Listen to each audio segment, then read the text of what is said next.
The new and novel is important depending on the stage that we're in, and it's great to play and to add all these different creative things, but without certain core elements or, like, foundational elements, they are not gonna create the magic that you wanna see. Welcome to the Get Your Marriage On podcast. I'm your host, Dan Purcell, a Christian marriage and intimacy expert and coach. I'm on a mission to help couples have the best sex and most emotionally intimate marriages possible. Our episodes cover topics you've always wondered about and are packed with practical advice designed to help you take your marriage to the next level. Emily and I are busy parents to 6 children. There's a lot of stress in parenthood that presses on the couple's relationship. So maintaining intimacy or being lovers while being parents is a challenge many of us face, which is why I'm so interested in this topic today. And I had so much fun recording this episode with my guest, Sophia Ashley. She's a hoot. We're mostly talking to busy moms that struggle to transition to wife mode today. Sophia has been a sex coach for 10 years and has a program called Sex After Kids. We're talking today about how to have a party your libido would like to show up to.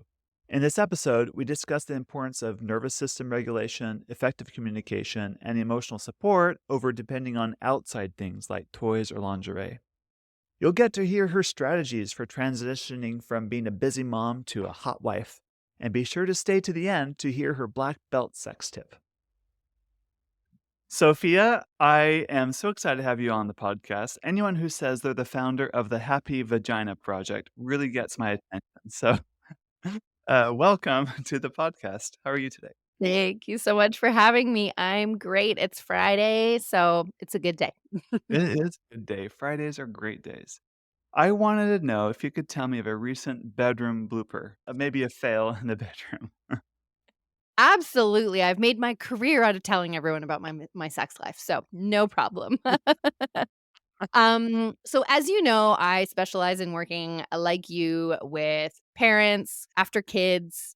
They're struggling to keep with that couple connection alive, and in particular, there's a pretty big libido mismatch, and I specialize in there for lots of reasons, but one is certainly for me, after 1 step kid and 2 children, I'm in that same scenario. So I've got an almost 3-year-old now, 6-year-old, 13-year-old. I'm working on my things. And this time around, I'm looking for like new and novel a little bit in our sex life. And I've been like, okay, maybe I need some lingerie. Maybe we need some toys. And I absolutely got it in my head, even as a sex coach, that I was going to go to the store and buy some new lube and buy a fun little toy and buy a new piece of lingerie, and this was somehow going to magically create a perfect sexual scenario, that Uh-huh. the lingerie in particular was going to do all the work for me, Uh-huh. and I was gonna get all the magic and all the tingles and all the things with this one little piece of lace, right? Sounds like I know where we're heading. So, go home, I gotta wash the thing, get the thing ready, put it on. It's doing job number 1, which is mainly like, I just wanted to be feeling a little bit sexier. I needed to replace some very old mom underwear that was not doing it for me anymore. So, I'm walking around the house in it with my clothes over top and just, like, enjoying kind of that sensation of, like, tuning into my, like, naughty side and, like, feeling kinda more sexy in my own body. Great. Okay, so, like, mission 1 accomplished. Hubby comes home, and I'm, like, all excited to show him, and I show him, and he's, like, all excited. Go to the bedroom. I think the kids were away for some reason, so we had a magical private moment, Uh-huh. and, we put on some good tunes, so, like, that's working for me as well, and then, I mean, guess what? Like, it was a decent, but, like, fairly mediocre time, right? Like, there was not really a lot of fireworks, my husband did his thing, and he was super good at asking me if, like, once he finished, he asked me if he could go down on me, if he could keep going longer, if there was anything I needed, but I was so kind of, like, disappointed, really, Ah, that this is this lace flaw. didn't create, like, more spark or magic, that I just kinda Huh. went into shutdown mode and Yeah. was like, "No, I'm good. You finished. I'm done. Mhm. Let's just move on. Everything's fine." Dismiss my needs, dismiss my emotions, just sort of go into that fawn space. And Mhm. so it was interesting for me, and I've been preaching this and also been experimenting, but like the new and novel is important depending on the stage that we're in. And it's great to play and to add all these different creative things, but without certain core elements or like foundational elements, they are not going to create the magic that you want to see. And I see a lot of people resorting to that because the Cosmo Mag advice is get a toy, get lingerie, role play, dirty talk, and those things are fabulous. Uh-huh, uh-huh. But without some nervous system support, which we could talk about more about that what that means, and Uh-huh. without, like, actual communication, those things aren't gonna magically make things better. So I got to No. learn that firsthand. Yep. So, Sophia, you're really disappointed in that, right? Like, we washed Wah, over wah disappointment. Right, moment. exactly. What a letdown, right? Because you had all Mhm. this expectation for how it was gonna go. But why is it that when you're disappointed in the moment, why does it shut down your body? Why does it make it hard to kinda get Totally. So, I mean, what we're talking about is our nervous system there, right? Mhm. Yeah, And yeah. so I had a quiet little expectation that I was low key aware of, but not really. And I think of them as like a little brain gremlin. Mhm. But I had this low key expectation, and my body, my nervous system was gearing up for a specific kind of sensation, a specific kind of experience. And when our nervous system lacks a sense of if it doesn't feel safe in Mhm. a vulnerable, intimate connection with another human like that, Mhm. even if our partner is loving, caring, wonderful, and even if we intellectually feel very safe with that person, Mhm. if we have other things going on in our nervous system that could be sexual trauma, that could just be a lot of stress in your life, that could just be a lot of overstimulation from life with children, if your body, not your brain, your body doesn't feel safe in that situation, it goes into fight, flight, or freeze. So a shutdown would be a freeze response Mhm. where my body's like, that didn't go the way I wanted, and it's too scary or will take too much effort to be honest with myself about my Mhm. disappointment and to truly feel that feeling. To Uh-huh. share that and then to ask for what I need to shift it. My brain just goes, "Yeah, no. Okay, we'll just shut that down and move on from this Yeah, it's experience." easier just to, like, yeah, move on right there. Got it. Yeah. So what is it that didn't work out for you in that moment? I mean, I think my body had an expectation of pleasure, sensation, where, I was expecting a piece of lingerie to somehow magically control how my body was gonna respond in that moment, in that day, to Mhm. touch and connection with my partner, or Mhm. to somehow make my partner's fingers magically better at finding things, or to make my partner magically last longer, or, like, all these things that were, like, entirely outside of the control of a piece of lace. Uh-huh, uh-huh. And also it just leads to this, I think, this buildup of, like, you wanna congratulate yourself for having put in an effort.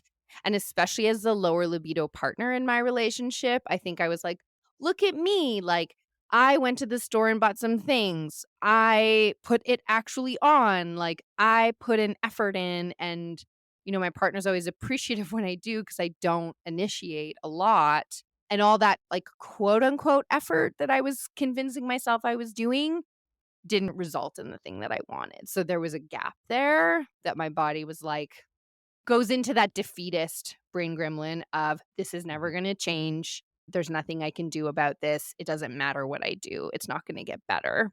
Yeah, Kinda yeah. downward spiral. Right, right. Gotcha. So we're talking about calming the nervous system or understanding the nervous system's role in sex. Tell me about times like I've experienced this in my own marriage and I hear about so very often with the people I work with too. Like you just feel touched out, especially when you have young kids, like you've been nursing Mhm. all day and just, you know, or just with your children all day. You just don't it's like, no, no, thank you. I just really need my own space right now. What's going on in that situation?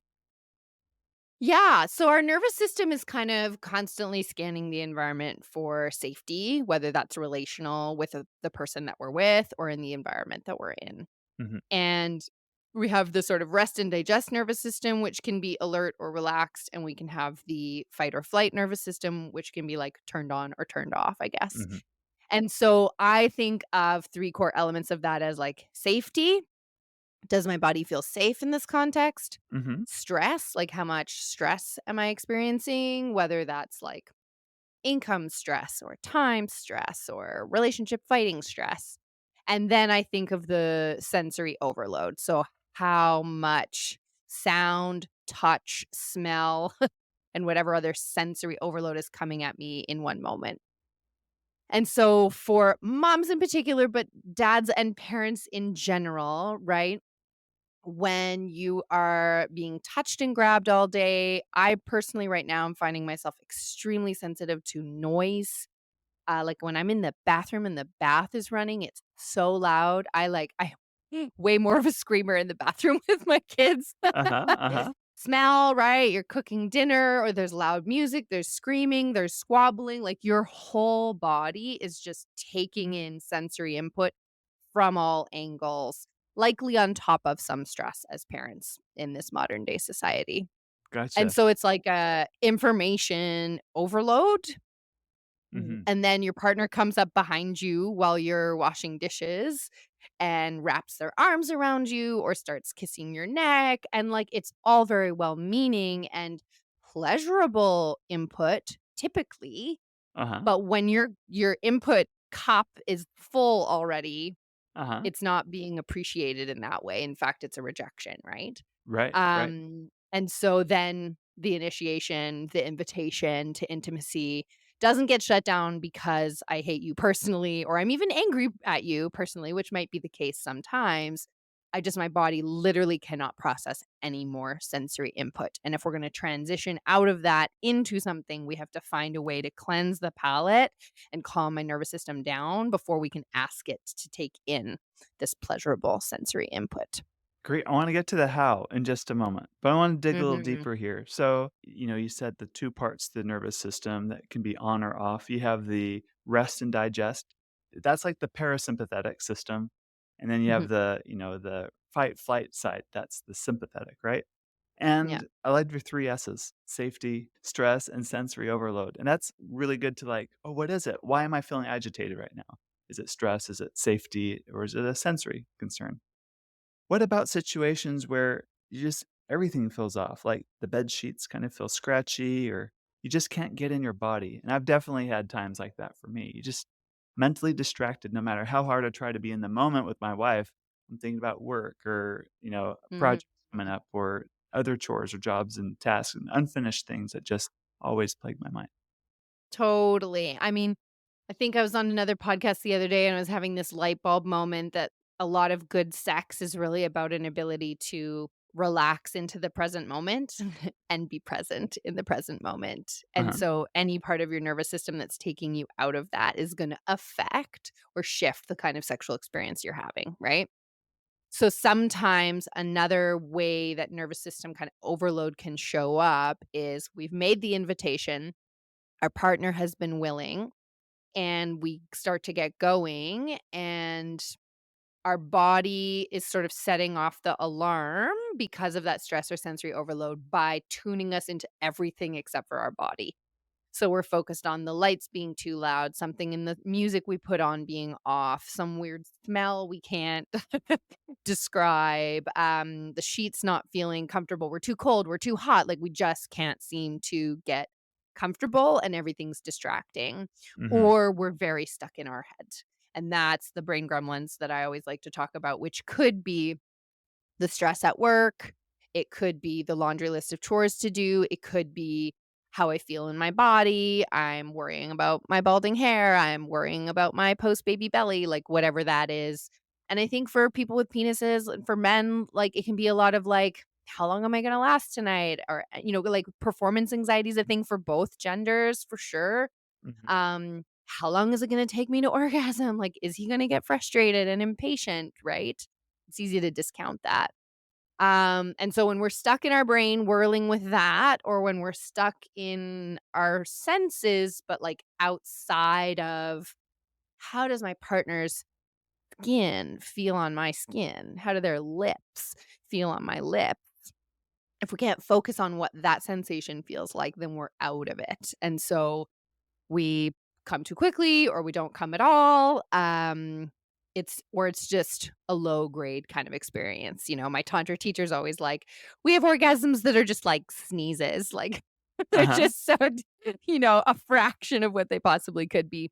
Uh-huh. And so I think that's really what it shows up as when we're either making out or as we're kind of getting into things.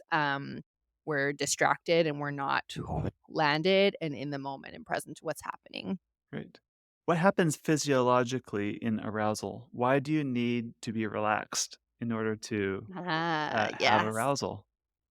So that's the other piece, right? Is when we're in fight or flight or freeze, our muscles are doing different things.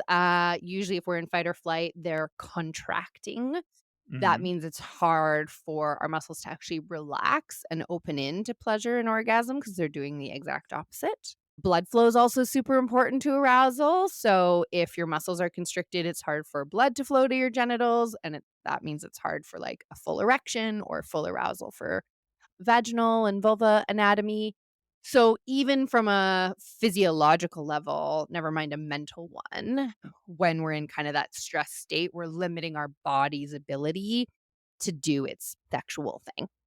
Got it. Great. Okay. How do you get out of it? What are your steps to how to, or do you have a story of a time when you were kind of starting in that way and then you're able to apply Mhm. tools to kind of get you out of it? Yeah, so for Maybe as a me, there's a busy couple mom of or things phases. like that. Yeah. Yeah, all the things. So the first step is, of course, whatever we can do to be managing our overall stress levels. Always feels like the impossible dream, but it's worth saying. Yep. Beyond that, it's increasing the amount of pleasure in your life in general. And Okay. that can look like mindfulness or not, but it looks like choosing a 2-minute dance party with your kids or for yourself while you're washing the dishes, having a big family tickle fight, like anytime you can choose the option to be silly, fun, or playful, it gets you out of the fight or flight mode and it's actually literally medicine for you. So when you even manage to just like deeply enjoy the first 3 sips of your coffee, even if you only get 3 sips, Uh-huh. or if you've got 2 minutes and you're doing your makeup routine or your morning routine or you're in the shower, like, actually, like, smelling the lotion deeply. All of those things release hormones in your brain that are kind of the antidote to the cortisol and the adrenaline, which actually supports you just kind of on a baseline level.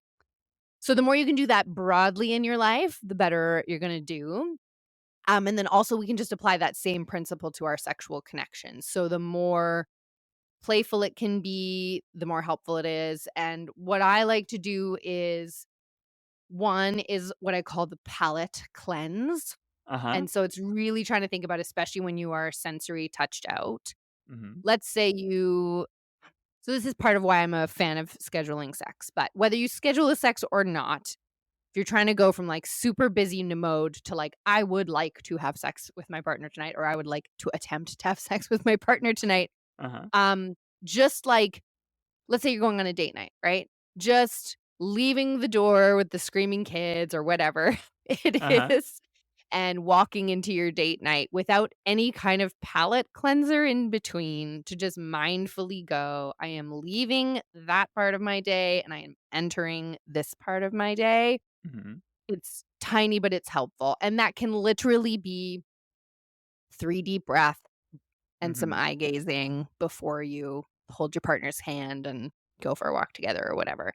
It can mean you're preparing for a sexy date and you just take 5 minutes to put on a song that really makes you feel good in your body, dance to it in the bedroom or the bathroom by yourself, have that shower and lotion up and shave your legs, like, do anything that's just gonna land you in your skin, in your body, and make you feel good. I am loving Janelle Monáe's The Age of Pleasure album right now. Uh-huh. It is working on for me on so many levels, and I put Uh-huh. it on, and I'm just, like, instantly in that mode. Uh-huh. So, you'll notice here I'm talking a lot about, like, sense of smell, sense of taste, sense of touch, sense of sound, but anything you can do to, like, with deliberate intention, Doesn't have to be magical, just with deliberate intention, cleanse the palate. Other things can be like putting your legs up the wall for 10 minutes. If you have 10 minutes, is a huge nervous system, vagus nerve support tool, or Why? there's lots of little I have to dive deeper into the vagus nerve piece, but these are just tools I've learned from, like, nervous system folks. So there's things like leaning your head to the side and looking up with your eyes at the ceiling until you Uh-huh. yawn. That's Uh-huh. a vagus nerve reset, and the vagus nerve is kind of central to your parasympathetic and sympathetic nervous system. Mhm. So sometimes it's just these little 2 or 3-minute resets, whether they're breaths, legs up the wall, these little vagus nerve stimulators. Sometimes it's doing something like putting a certain dress or, like there's that ritual of getting ready for a date, which is almost the ritual of like embodying the, sexy mama. I'm dressing up, I'm putting on the costume of me being my partner's wife and like sexual playmate Yes. and getting out of my daily motherhood costume. And that seems superficial, but it also helps you to like embody and connect with a different part of yourself, right? Mhm. So palate cleansing is huge, whether it's a transition to just a date with your partner or to like actual sexy times. Creating connection is the other piece because the connection piece is where the safety piece comes from. Mhm. And so the best example I can give for that honestly was I can't remember if it was first or second baby, maybe second, but we started booking a sitter and we were, very fortunate. We can sometimes go to my mom's place when she's out of town. So we have like a little free hotel room. That's awesome. And Uh-huh. I was not in the mood. I was having a really hard time. And so we just did what I call naked sexy fun time, which means there's no pressure. The pressure has to come off, and that's a big part of the nervous system support, especially for your lower libido person. Mhm. But we got naked and we played a board game instead, and we may have done like a strip poker-ish version of this board game. So we tried to get a little playful, we tried to get a little silly, we connected and had a fun time in a non-sexual way so that my body could feel safe and like there wasn't anything expected of it and there wasn't any demand. And it took me a while and we were lucky that we had the evening, but after about an hour of that, like I was at least ready to be open to a makeout and the potential for more. Right. And But not sometimes right it takes away. less. It took that time. Right. No, Uh-huh. yeah. And so I always say like with something like Naked Sexy Fun Times, like, you have to create a party your libido wants to come to. Yes. And so part of this for couples is about, like, identifying what does each person's libido need to show up to the party, and some people might have more demands than others, and that's fine. We honor how our bodies work, and we honor where our nervous systems are at. Um, and we know that, like, not everyone wants to, like, walk into a sex play party, like, right off the bat. Some of us need to, like, enter the foyer and have a drink and warm up a little bit to what's happening in the back room. Yes. Um, Uh-huh. and so knowing that I think is an important piece of the puzzle, right? Like, my Mhm. my partner and I are at the point now where, like, if he gives me a look and an invitation and I'm like, "Yeah, I think I could be," he knows what playlist to put on that's gonna be supportive for me. He knows how to put the lighting in the room that's gonna be the best supportive for me, and I know those things and I can do them for myself too. And we have this little, like, pre-launch checklist almost of, like, Uh-huh. what are the things we can put in place to help essentially remove the brakes, Uh-huh. right? So, yeah, we could go into a long explanation of the dual control model, which I'm sure you've talked about before on the We have. podcast, Yeah, right? yeah. Mhm. But, like, those breaks, when we're talking about nervous system, it's so much about getting the brakes off so that Yeah. whatever little libido I've got can press the gas pedal and go.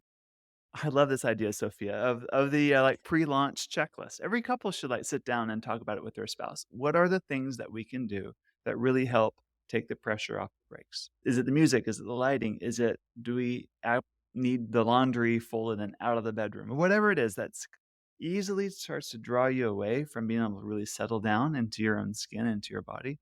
What are those things? Totally. And then you can work on those things. And maybe and I like the other story too when you went to your in-laws' house on that date night. just giving yourself permission that sometimes it's not gonna be right away go. So, I love that your husband, like, has the wisdom to, like, chill at that and not freak out Mhm. that, "Oh, no, we're cutting into our sexy time," or whatever, like, no, that you can Totally. actually kinda zoom out a bit and kinda see the big picture of, like, enjoying this time with you, and that might mean we're at maybe a different pace and different level as far as arousal goes, but at least there's a collaborative alliance between the 2 of you wanting to both get there and working together to kinda get there. That's really good. Totally. Well, and I think, like, again, for the partners that kind of have the higher libido that kind of need to hold that space, if you're in a situation where it has been quite a while since you've had sex and you're really caught in this negative feedback loop, right? Where even the initiation is a constant turn down, or your partner's doing it to please you, which is not really a great motivation. So then the sex you are having is typically not fantastic. Mhm. It creates this negative feedback loop where, like, every attempt at is viewed by my body as, like, an invasion, essentially, or every time we do it, it's kind of viewed that way, or it's experienced that way in our skin, and so our nervous system braces for that next time, which creates more of that dynamic, right? Right. It And learns. so Uh-huh. we have to reverse that loop, and what that might mean is for the next who knows how long, but for the next few date nights or sexy date nights, our only goal is to have a positive, naked, low pressure interaction. And Mhm. if we do that, and if she generally, but whoever the lower libido Right. person is, Yes. Uh-huh. left with a felt sense in their body of having their limits respected and having a good time, their body's gonna go, "Last time was good. I'm willing to go further next time," and then we'll reverse that loop. And then it does get quicker, and it does get shorter, and it does I think the other objection I get, I'm sure you get objections all the time to, like, scheduling sex, is, a lot of this stuff can sound like effort, and I really equate it to I just went through a parenting coaching program, Mhm. which, of course, I was extremely defensive about at the beginning. I was trying to sign my daughter up for some anxiety work, and they were like, "Yeah, but we want you to do some parenting work first just to see." Uh-huh. No, no, no, I don't have the Um, problem, it's my daughter. yeah, and you're like and I'm like, "I'm cool, but I also know all this stuff." Uh, Right. anyways, and I watched myself, especially in the later parts where we were working on some more complex skills of negotiating with her, like a bit of a problem solver. So, like, "When this happens, what could you do?" kinda thing. Mhm. And I was feeling overwhelmed at the amount of, like, mental labor that was going into me thinking about the conversation I needed to have with my daughter, preparing for the conversation I needed to have with her, actually even making, like, visual cues for her, having the conversation, then implementing the thing. I was like, "This is so much work." Yeah. And part of me just wants to be like, "It's easier to just fight with her," right? Yeah. Uh-huh.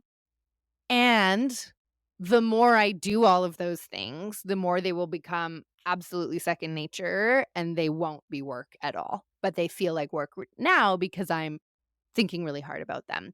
And I Mhm. would say the very same is true for a lot of the skills I teach for sex, which is not how to give a better blowjob or Yeah. 10 sex positions to whatever. Uh-huh. It's I'm asking you, like you said, to, like, take some non-sexy time to sit down and go, "What are my brakes and my gas pedals? And how can we make that list?" And then the next time we try, I'm gonna say, "Go to the list," and it's gonna be very mechanical and awkward, but we do it 5 times, and then I just have to look at you, and you know what the list is, and you just do it. You don't have to pull the list out, right? Right, So right. to get over the hump of the intellectual part of planning it out, the first couple times of trying it awkwardly and failing, and, like, we have to expect to fail, we have to expect it to be awkward. Mhm. We have to learn from it, observe, do some debriefing, and, like, then it can be just baked into how we naturally roll, and I think people just want the easy, spontaneous, effortless from the get-go, and Yeah, you're like, yeah. "That might have been true in the early part of your relationship, Uh-huh. and it might have been true before children, but now A, you have kids, B, you're not in the early stages of a relationship anymore, and so you can't get away with being that lazy about your sex life anymore if you want it Yeah, to be good. I love that. It's like choose your hard, right? Do you wanna choose the hard up front Mm.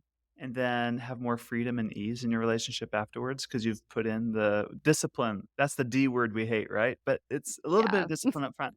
But man, it pays off. Or do you choose the hard of, keeping with the status quo, keeping things as they are at a lower level of functioning. Because it Yeah, seems easy, but you pay for it with interest over time for the things that you're you missing do. out on.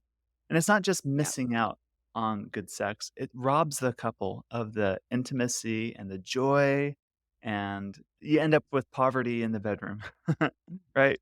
We don't want Totally. poverty in the Well, and I bedroom. Uh-huh. mean, worst case scenario is, like, cheating or divorce, and, like, when I think deeply sometimes about the work that I do, honestly, like, how many relationships are sexless for no good reason other than people lack the skills because of our Yeah, culture around sex, right. and how many relationships are ending for no good reason other than that.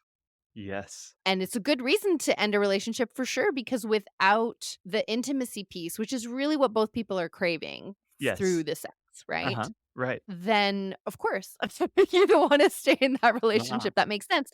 And if that's the only reason, and it can, it's not the easiest thing in the world, but it's not the hardest thing in the world to repair either.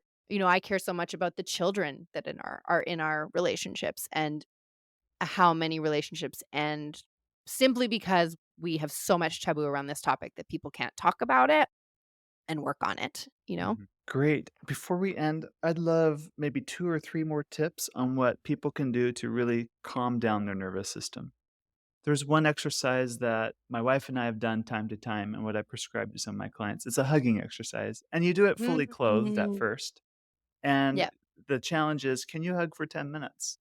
Oh, But I for a love lot of it. people, that's actually it sounds easy, but it's actually hard to pull off because you gotta work at calming down your nervous system when your body is pressed against another person. But that's the exact Totally. learning. It builds new neural pathways in your mind as you learn how to, like, really calm down in it. And if you repeat that exercise, night after night or, every other night for a few weeks, I have found in my own life and those that I coach, it really helps them get to the point where, like what you said, their nervous system learns how to trust this. They find there's good. You kind of like click in that Yeah, moment, and it's a beautiful thing.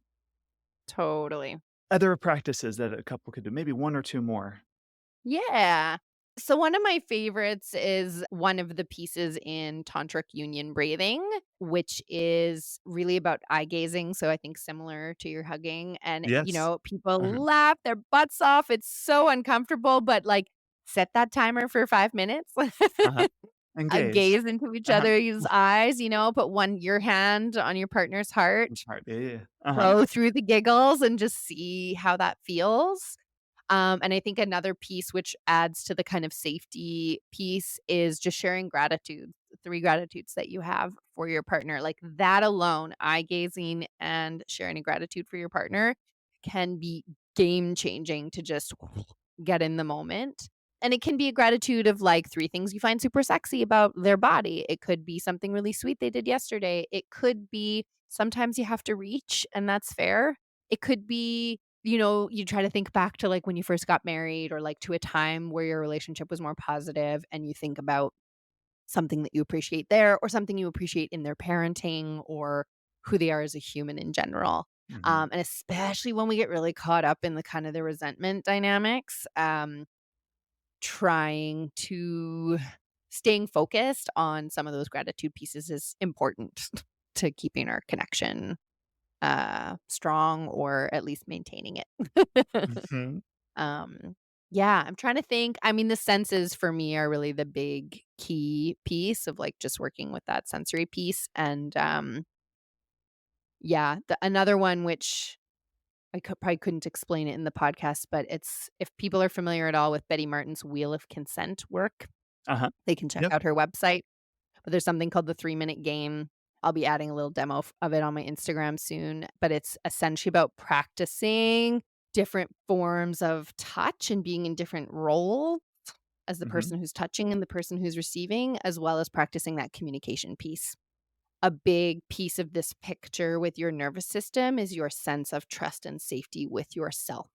Yes. There's a Uh-huh. lot of self-abandonment in Uh-huh. sex Hmm. where we don't voice a limit or we don't voice a desire. I think this happens to everyone, and when your own body can't rely on you Uh-huh. to ask for the thing, then it's shutting down as well, and so finding a practice even in your day of, like, pausing and asking yourself, like, "What would give me 5% more pleasure right now in this moment?" can Hmm. be a way of and then giving yourself permission to do it Hmm. can absolutely be a way of, like, rebuilding that self-trust and, like, rewiring that nervous system piece. That is so good. For some people, they're so used to their nervous system being agitated, they kind of have this baseline of this is normal. I think of it akin to people who are used to only getting 4 to 6 hours of sleep. They never get a full night's sleep. They've become accustomed to that. They're used to that. They don't know what a full night's sleep really feels like. And so they Yeah. think kind of being a little sleep deprived and tired is norm. How does this happen? How do you recognize that in yourself if this is the way you've been operating? And how do you calm your nervous system there? Or how do you unlock? How do you know, oh, yeah, this is me. I need this? Because you're kind of blind Yeah. to it. I think a big one for me is almost like the more discomfort you have in doing any kind of mindfulness practice. So, like, if stopping to take 5 deep breaths, like really present ones, is extremely uncomfortable for you, or hugging your partner for 5 minutes, like, you get agitated and jittery and awkward and weird, like, all of those are for sure signs that there's a dysregulation there. I mean, in all honesty, if most people's parenting lives are like mine, which is most of us are dual income because we have to be, lots of expectations around parenting, not a lot of village, like, you can pretty much count on the fact that as a parent in today's society, especially if you have children, like, under 5, and especially if you've got, like, neurospicy kids, like, that you're dysregulated. And I think another it takes 2 different forms, and my husband and I are perfect examples. So, I go into you have your middle, like, zone of regulation, right? And then you have hyperactive and hypoactive. Yes. And so I am hyperactive, Uh huh. and the more stressed out I get, the more hyperactive I get. Uh huh. So the more critical I get about things not being done perfectly, the more I add to my plate. Yes. Um, and even things like it's hard for me to, like, sit on the couch and read a book. It's hard for me to walk slowly Mhm. even. Mhm. And so if you can say that about yourself, then definitely these are things to start working on, and titration is a big word in nervous system management as well, where you just start with 3 deep breaths and get comfortable doing that and then add more, you know? But the other thing to be aware of is the hypoactive, Right. which is where my partner goes, and that's more the depressive side, and so the more stressed out my partner is, the more he gets zoned out in front of Star Trek. Uh-huh. Um, Withdraws, the less right? yeah, the less No. functional essentially he is, right? Like, the more he's resting a lot, he's sleeping in longer. So that's another sign your nervous system is kind of overwhelmed as well, and your body just goes in a different direction with it. So either way and yeah, I personally have a theory that we're dealing with, like, a lot more autoimmune and, like, neurodivergence and stuff like that these days just because of the, like, pressure cooker, 24/7 social media, like, everything that we live with. And honestly, probably one of the simplest things people can do is make better rules about their phones Yeah, in put their it home. away. Uh-huh. That can go a long way to regulating your nervous system to just not have, like, alerts going Mhm. 24/7 from the minute you wake up to the minute you go to bed. That's great. Love it. All right, Sophia, let's say we learn all the things you're talking about today. We put these tools and practices into our life. We're disciplined. We figure out what our breaks are, and we, make our to stop doing list. We figure out how to tools, the things that work for us to calm down our nervous system, and we create a party that our libido wants to come to. What are your black belt sex tips? Or what's a tip to take things from there to the next level? For me, I think, and I mean, this is no surprise as I've trained as a Mm. tantra coach, but for me, the next step after that is really about adding some energy work to your practice and Uh-huh. deepening that connection to so you can get to those juicier, more spiritual, just even deeper levels of like connection. Cause you need that baseline to get to that place. And that's where we add energy work, breath work, and tantra work to kind of the practice. But yeah. What's energy work? That's the fun place you can go. Well, I mean, tantra work is what's tantra? So I've learned a Tibetan lineage of tantra, and I think people get all funky about tantra sometimes. Tantra literally just means blending light and sound with form. Mhm. And so tantra work is the way I get explained is, though, sutra would be like physical work that we do. So it'd be like the physical moves that you do on your partner. If you're talking about like penis massage or vagina vulva massage, the actual like massage techniques or touch techniques are the sutras. And we Okay. do tantra when we add the physical work with the energy work of tantra. And that just means we're visualizing a color and chanting a sound and visualizing a shape of a certain elemental energy or healing energy that we work with. And so tantra is powerful non-sexually and sexually. It kind of does two things. One, it's a powerful healing tool for trauma. So it's a somatic healing tool where if I've essentially got a bunch of trauma in my vagina, my muscles are tense, I'm lacking sensation, or I'm experiencing pain and irritation. I've gotta find where that trauma got locked into my muscles and massage it out, but also use energy work to help it come out of my energy system and my nervous system. That opens me up to more pleasurable sensation and connection and all that fun stuff. And then on the other side, it just helps us to go into, like, way deeper levels of connection. I worked with a couple a while ago now, and they talk about, like, they go to this place called the void when they have sex, when they Uh-huh. use tantric tools, like, outside of space and time, and they can be there as long as they want. It's, like, pretty wild. I've talked about how with penis practices that my partner and I were working heavily on when I was in my certification, and we're slowly kind of rebuilding that into my life, but, when your partner's working on semen retention, all I can say is it literally feels like a lightsaber is inside of my vagina, like, in a good way. Uh-huh. Not a cut you up way. Yeah, yeah. So that energy work piece just opens up the kind of sex people are expecting, right? Uh-huh. And Or in my hope to tantra have. practice, we Yeah. often talk yeah, well, we talk about how people just jam genitals together and hope for this, like, mind, body, like, explosive thing, and you're like, "No, no, we gotta do, like, mind, body, soul." Uh-huh. Heart, mind, and genitals here. So, yeah, tantra would definitely be, where it's at for, people once they've really solidified their nervous system work. That's great. Where can people go to find you? They can go to my website, which is thehappyvaginaproject.com, or they can find me on Instagram at thehappyvproject. I'm always happy for people to ask questions in the DMs and chat with me there. Very good. Thank you. Thank you for listening to this episode. Please share it, along with our apps Intimately Us and Just Between Us, with your married friends. I promise they will thank you for life. If you want a more meaningful, sexual, and intimate connection in your marriage, I invite you to check out my Get Your Marriage On program. Over 100 couples have said this program packs tremendous value and has helped their intimacy grow to the next level. Now, go get your marriage on.